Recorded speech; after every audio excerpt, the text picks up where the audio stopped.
Hey guys, welcome back to another episode of Keeping Up with Char. Make sure that you like, comment, subscribe, and turn on your post notifications so you can be informed every time that we have a new video up. I have been long awaited for this video simply because you guys know that I was a political science major in undergraduate schooling. And I don't know if I ever told you guys, but I always wanted to go to law school since I was a little girl. And I finally am going to law school, which is super exciting. But this road has not been easy. And I really just wanted to do this video because I feel like it's important, to share this, this part of my life, because my channel is about life, passion, and discovery.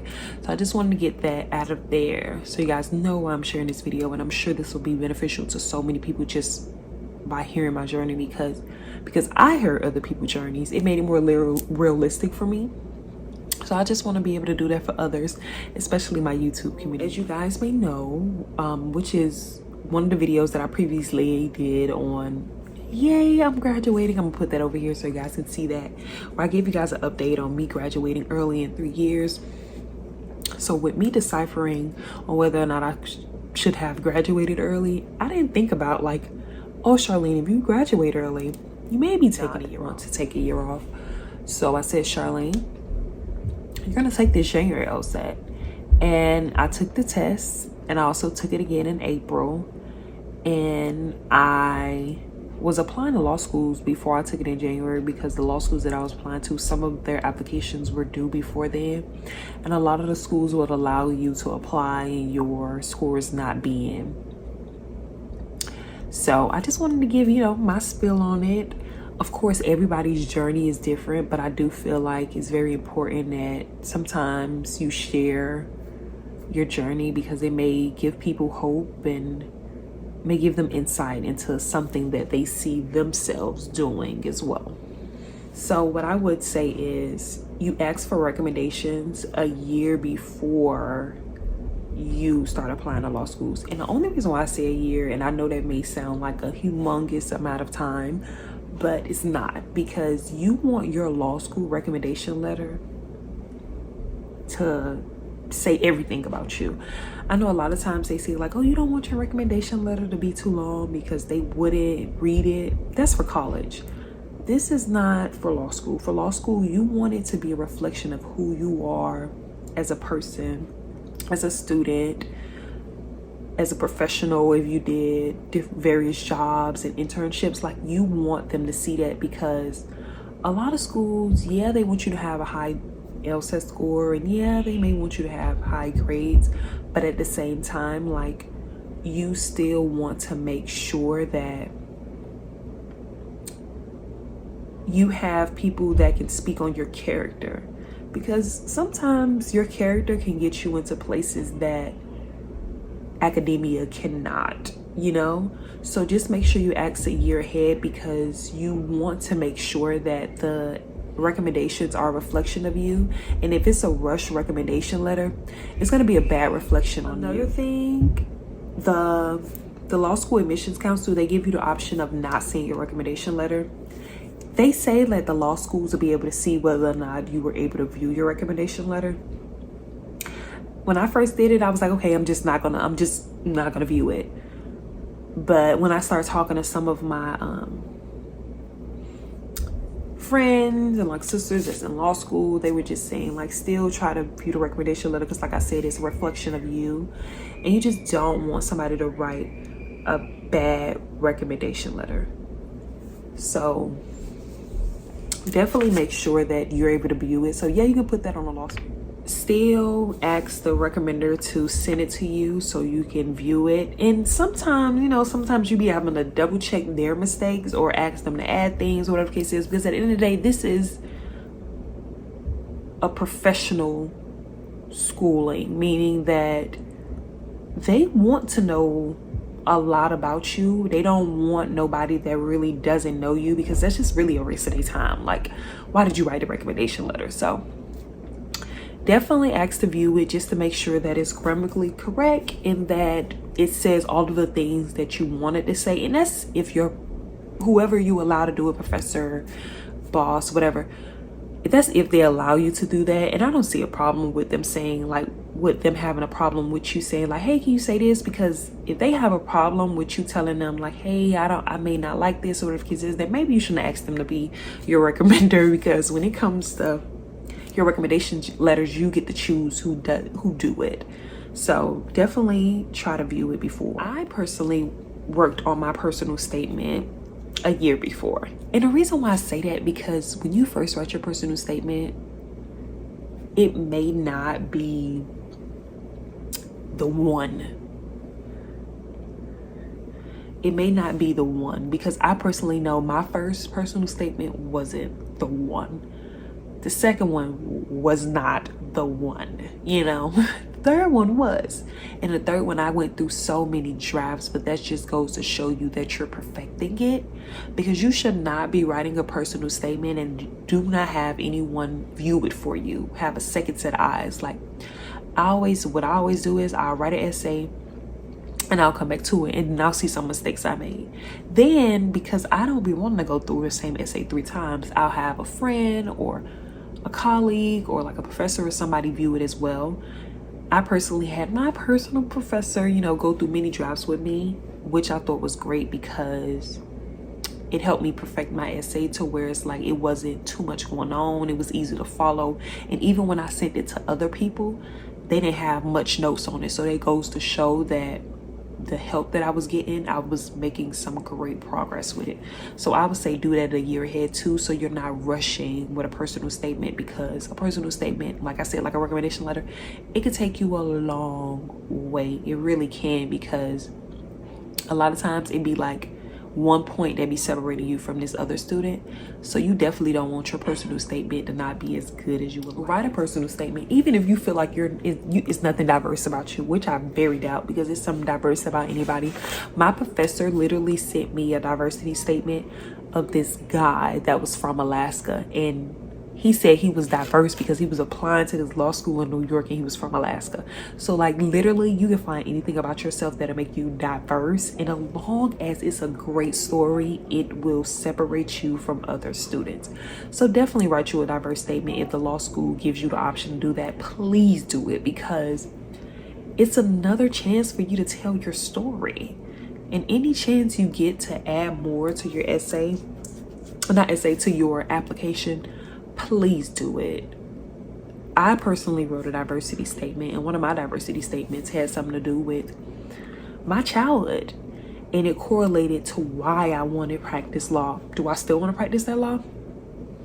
Maybe, maybe not. I don't know. When I get in law school, I may change it, but that's not the point. The point is, it's another way for the admissions committee to see who Charlene is.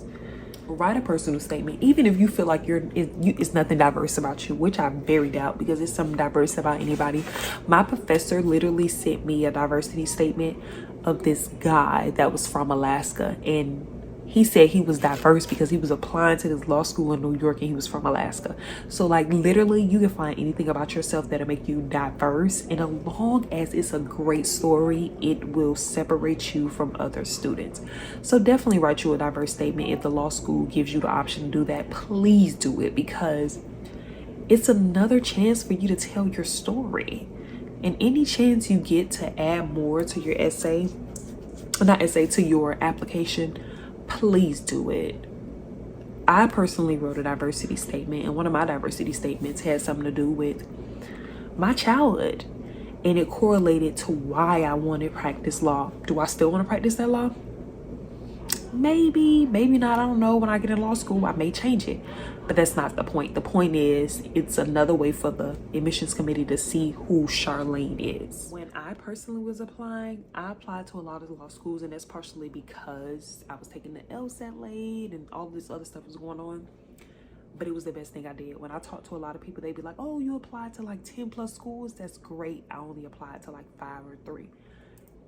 Me personally, I don't feel like applying to 5 or 3. I just feel like you're really gambling, unless those top 3 or 5 are the only really schools you want to go to. You don't see yourself going nowhere else. Like, yeah, then that's good. But if you are okay with going somewhere else to go to law school and just going back to wherever you want to practice, then I'll say apply to like 10 or at least five. Because it gives you options, and you also have the option if the school allows you to do. But not least, we're going to come back to the LSAT. The LSAT is not everything. You can still get into law school and not have the highest LSAT score. Like people try to make it seem like you really don't. Especially if you know what you want to do and you know that the school you want to go to. But I would say it does help you with getting scholarships from the school you do get accepted to. And it also helps you negotiate scholarships as well. Like when and that's why applying to multiple schools come into play too, because you can tell them like, hey, this law school gave me this, can you match this? And you have the GPA, you have the LSAT score, your recommendation letter was great, your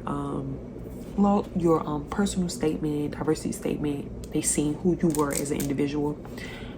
I think he can really, help you out. So definitely try to do your best on it. Don't overwhelm yourself. That's what I did, and it wasn't great for me simply because I overwhelmed myself with it. So definitely don't overwhelm yourself. With working, going to school, I did 2 hours a day. And over Thanksgiving break, I did like 8 hours a day, like it was a job. Like I was studying for the bar. That's coming soon.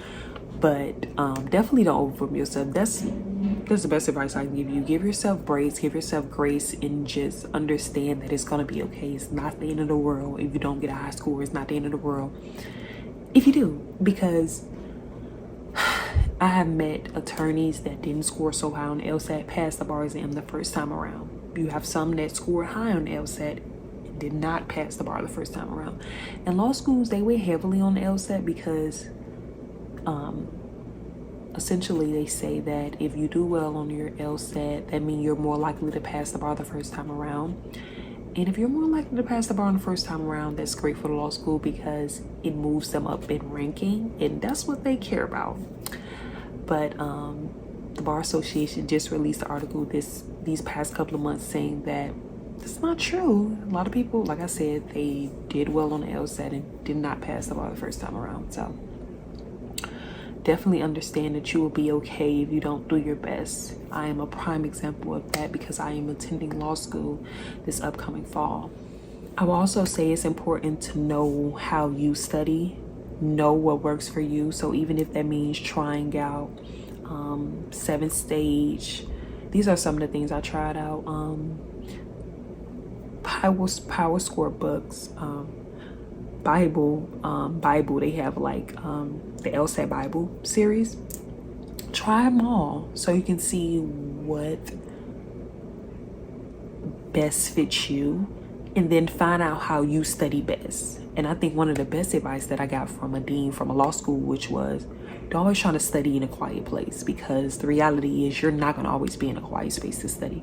And sometimes when you're taking a test, things happen. Like I know that the past students who took the LSAT for this upcoming year, we had to take it virtual. So it was a lot of things that was going on. Like when I originally first took the test, my test went out at the end. Thank God it went out at the end and they didn't have to invalidate my test. But if it would have went out during the test, they probably would have told me I would have had to take the whole thing over again. So just being able to pivot is important. So when you're studying in places that it's not the most quiet, study there. Try to focus, because the reality is you just never know what's going to happen. So you need to be able to pivot at every given moment. It's helpful. I also hope that you guys ask me questions, DM me on Instagram. If you're not following me on Instagram, look in the description below. I love helping you guys out, and I hope it was helpful. I hope that you guys can continue to go on this journey with me.